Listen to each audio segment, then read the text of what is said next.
दीपक और समय की परीक्षा। किसी गांव में एक छोटा सा घर था।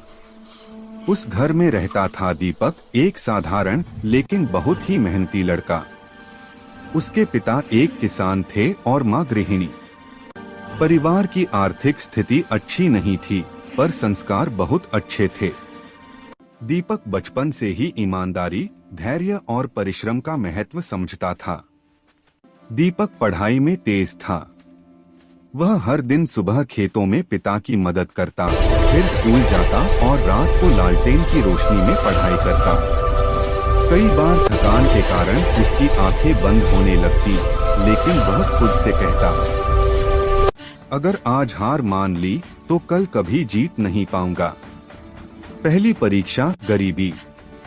दीपक की सबसे पहली परीक्षा उसकी गरीबी थी। स्कूल में उसके दोस्त अच्छे कपड़े पहनते, नई किताबें लाते, लेकिन दीपक वही पुरानी किताबें संभाल कर इस्तेमाल करता। कई बार उसका मन दुखी होता, पर उसने कभी शिकायत नहीं की। वह जानता था कि परिस्थितियां इंसान को तोड़ने नहीं, मजबूत बनाने आती हैं। दूसरी परीक्षा, असफलता। एक साल बोर्ड की परीक्षा में दीपक अपेक्षा से कम अंक लाया। गांव वालों ने कहना शुरू कर दिया, इतनी मेहनत का क्या फायदा जब परिणाम ही अच्छा नहीं। दीपक का मन टूट गया। पहली बार उसने खुद पर शक किया, लेकिन उसकी मां ने उसे समझाया, बेटा, असफलता अंत नहीं होती, यह तो सफलता की सीढ़ी होती है।